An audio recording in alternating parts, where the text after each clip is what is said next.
Hello everyone and welcome back. Warlord released another mystery box on last month to be delivered this month, and it got here today. So let's have an open and see what's inside. This one was also £75. I only ordered the one this time because £75 is a lot of money, but if we get in anything, if we get in here like we did in the last video, in the last box, then it's definitely going to be worth it. So I haven't opened it yet. I will just run this blade around here and then sneakily take a quick look inside, because they like to put the invoice on the top, which obviously has personal details. So we will always cut towards ourselves. No, don't do that. I'm silly. So we shall move the knife and I'll just have a quick sneaky peek inside. There it is. Let's take that out of there. And then we shall open it up. Yes, okay. This looks interesting. I did just see some paints there. So we'll fold this back out of the way under the monitor, as we do, so we can push the box right back so you can have a look. Lots of lovely paper. Always good for packing to send other things off. Okay, and first of all we have some paints. Army Painter paints. And I actually just went down to a shop today to buy some brighter colours. And we happen to have some brighter colours here. So we have submarine yellow. Be interesting to see how oh, it's from the rapid deployment set, so this will be to actually paint some, maybe some forces that are in here. So it'd be nice to see how their yellow stacks up to Vallejo game color yellow. Obviously it's a different color, but yellows are always difficult to paint with for the coverage. So that's the side. What have we got here? We've got Danger Red.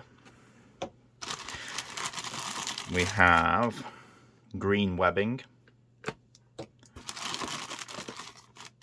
royal blue,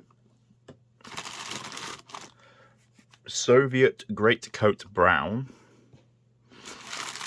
and dark gunmetal. Okay, so metallic there. So have we got Soviets in here then?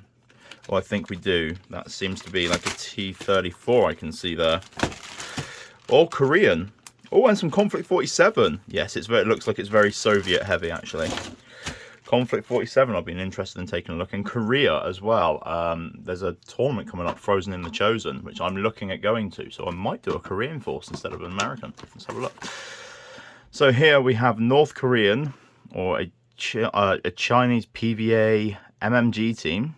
So that's like a Maxim machine gun, like the Soviets. Okay. Have a sprue of, what's this, Pike and Shot Epic Battles Infantry. Any particular nation, I don't know.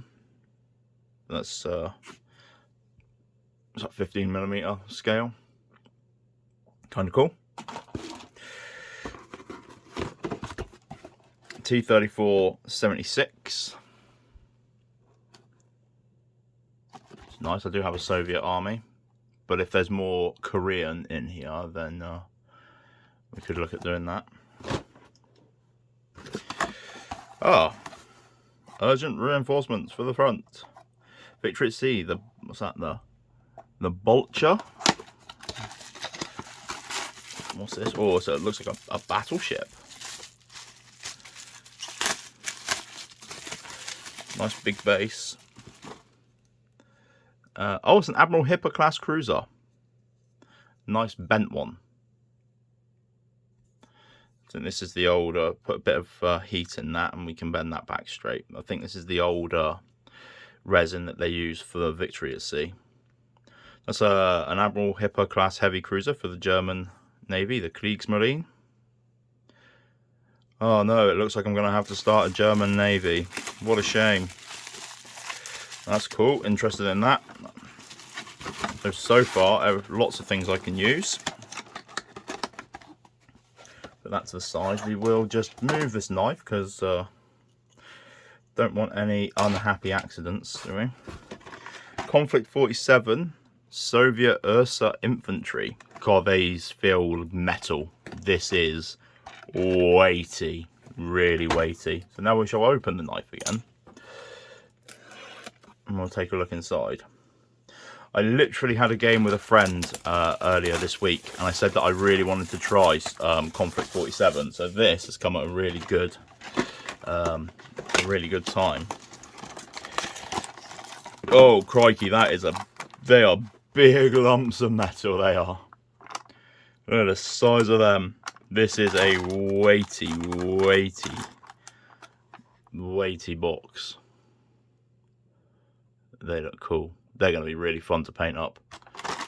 Really fun to paint up. So it looks like I'm starting Conflict 47. Thanks, Warlord. Get me into more stuff, eh?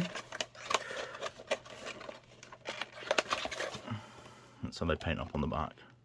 They're really nice.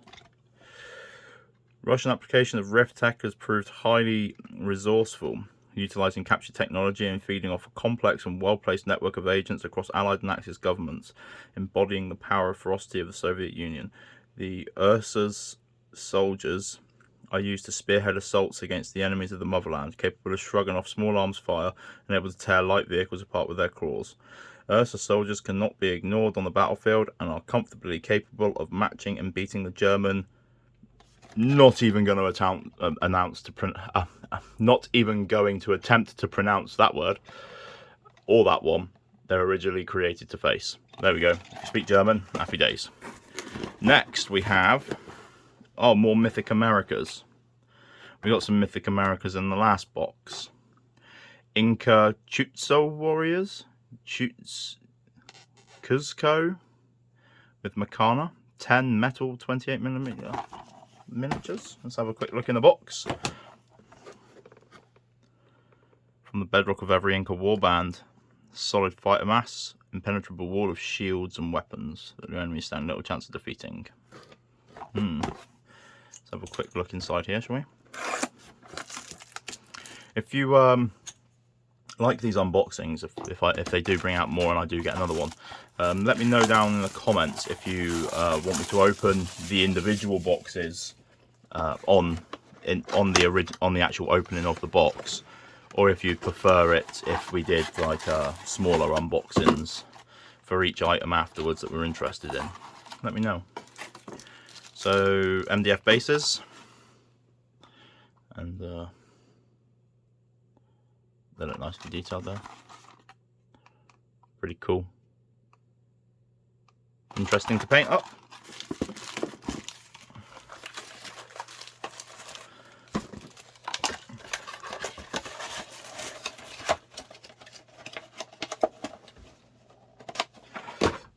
What else have we got? Judge Dredd, League of Fatties. They're quite cool. 3 plastic free Warlord resin fatty miniatures, plastic bases, unit card, armory card, med pack, one big med card, umpty candy.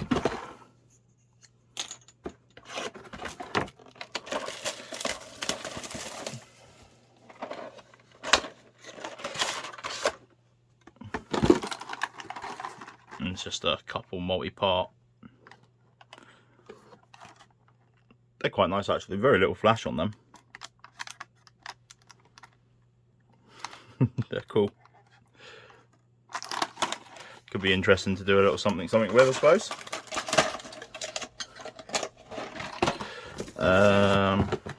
Caesar's Legions armed with Pelham, 24 of them. Hail Caesar also is SPQR as well, isn't it? So I actually have some of these models already for a Roman Legion. So these will be interesting to make up. I might paint them in a different colour because I've already got like the red ones, so I might paint some in blue, so that they can have, you know, different like a Roman Civil War type of thing, which could be quite interesting. And then in the bottom we have the book, which is the SPQR rulebook, the revised edition. I believe when SPQR came out, there was some issues with the rules not working properly or something, so they brought out this revised edition with all the rules and everything like that in, which is quite nice. It's quite a nice book. So have we got anything else in that? No, that is everything. So let's take a quick bit, let's take some stock of what we've got, if I can move this out of the way without bumping camera. So we got a T-34 medium tank, which can be used for Koreans, it can be used for Russians, it can be used for Finland, it can be used for multiples. We got this sprue of pike and shot, put that there. Got some North Korean or Chinese machine gun team, which could be interesting. I suppose that could be used for Korea. I could use that for Korea and get a box of Chinese infantry, make a Korean army. Could be interesting. We've got some paints. I think these probably go with the pike and shot one. Nice selection of paints there. Some Caesar's Legionaries for Hail Caesar and or SPQR. Put that to the side there. Some Judge Dredd warriors, or a war band or something. I don't know much about the Judge Dredd game. Some Mythic Americas. Some massive werewolf bear things for Conflict 47, which will go to my Soviets. And the Victory at Sea heavy cruiser for the Kriegsmarine.